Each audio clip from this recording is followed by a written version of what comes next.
നിങ്ങൾ അത്തിപ്പഴം കഴിച്ചിട്ടുണ്ടോ? കഴിച്ചിട്ടില്ലെങ്കിലും അതിനെപ്പറ്റി കേട്ടിട്ടുണ്ടായിരിക്കുമല്ലോ. അത്തിപ്പഴം ഒരു പഴമല്ലെന്നറിയാമോ? മാത്രമല്ല ഈ അത്തികൾ ഇന്ന് ഭൂമിയിൽ നിലനിൽക്കാൻ കാരണം ഈ ഒരു ചെറിയ ജീവി ഉള്ളതുകൊണ്ടാണ്. അത്തിപ്പഴം എന്ന് പറയുന്നത് അതിന്റെ പൂക്കളും വിത്തുകളും ചേർന്നിട്ടുള്ള ഒരു ഭാഗമാണ്. ലോകത്തിൽ ഏതാണ്ട് 750-ലധികം ഇനത്തിൽപ്പെട്ട അത്തിമരങ്ങളുണ്ട്. നമ്മുടെ നാട്ടിലുള്ള അരയാൽ, പേരാൽ ഇതൊക്കെ അത്തിയുടെ ഫാമിലിയിൽ പെടുന്ന മരങ്ങളാണ്. ഈ മരങ്ങളിലൊക്കെ ഒരുപാട് കായ്കളുള്ളത് നിങ്ങൾ കണ്ടിട്ടുണ്ടായിരിക്കും. പക്ഷെ ഒറ്റ പൂവ് പോലും ഇന്നേ വരെ കണ്ടിട്ടുണ്ടാകത്തില്ല. ബട്ട് നമ്മൾ കേട്ടിട്ടുള്ളത് പൂവില്ലാതെ കായ ഉണ്ടാകത്തില്ലെന്നല്ലേ. പിന്നെ എങ്ങനെയാണ് ഈ കായ്കളൊക്കെ ഇതിലുണ്ടാകുന്നത്?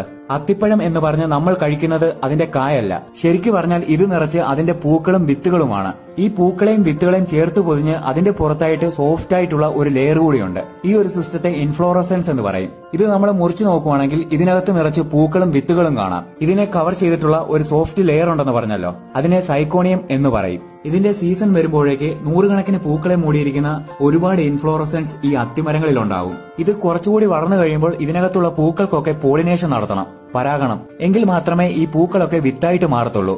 മറ്റുള്ള ചെടികളുടെ പൂക്കൾക്കെല്ലാം പെട്ടെന്ന് പരാഗണം നടത്താം. ബട്ട് ഇവിടെ പൂക്കളെല്ലാം ഇതിന്റെ ഉള്ളിലല്ലേ, എങ്ങനെ പരാഗണം നടത്തും?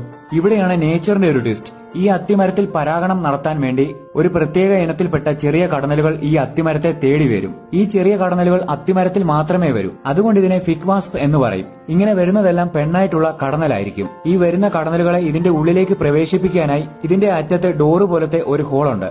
ഇതുവഴി തല കയറ്റി പതിയെ പതിയെ ഉള്ളിലേക്ക് കയറും.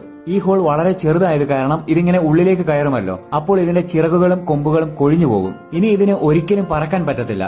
അതുപോലെ അകത്തേക്ക് പോയ കടന്നലുണ്ടല്ലോ, അതിനി ഒരിക്കലും പുറത്തേക്ക് വരാനും പറ്റത്തില്ല.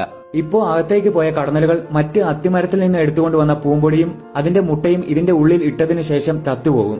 ഈ കടന്നൽ ഡീകമ്പോസ് ആകുമ്പോൾ ഇതിന്റെ ഉള്ളിലുള്ള പ്രോട്ടീനൊക്കെ ഈ ചെടി തന്നെ വലിച്ചെടുക്കും. ഇതിൽ 90% പെൺകുഞ്ഞുങ്ങളും 10% ആൺകുഞ്ഞുങ്ങളുമായിരിക്കും. കുറച്ച് ദിവസം കഴിയുമ്പോൾ ഇതിന്റെ ഉള്ളിലുള്ള മുട്ട വിരിഞ്ഞ് കുഞ്ഞുങ്ങൾ പുറത്തു വരും. ഈ കുഞ്ഞുങ്ങൾ ഇതിനകത്തു തന്നെ വളരും. ഇണ ചേരാൻ പ്രായമാകുമ്പോൾ ഇതിനകത്ത് വെച്ച് തന്നെ ഇണയും ചേരും. അതിനുശേഷം ഇതിന്റെ ഉള്ളിലുള്ള പൂമ്പൊടിയും അതിന്റെ വയറിലുള്ള മുട്ടയും കൊണ്ട് പുറത്തേക്ക് പറക്കാൻ റെഡിയാകും. അപ്പോ ആൺകടന്നലുകൾ അതിന്റെ ബലമുള്ള കൊമ്പുകൾ ഉപയോഗിച്ച് ഇതിൽ ചെറിയ ഹോൾ ഉണ്ടാക്കി കൊടുക്കും. ഇതുവഴിയാണ് പെൺകടന്നലുകൾ പുറത്തേക്ക് പോകുന്നത്. പക്ഷേ ആൺകടന്നലുകൾക്ക് പുറത്തേക്ക് പോകാൻ കഴിയില്ല.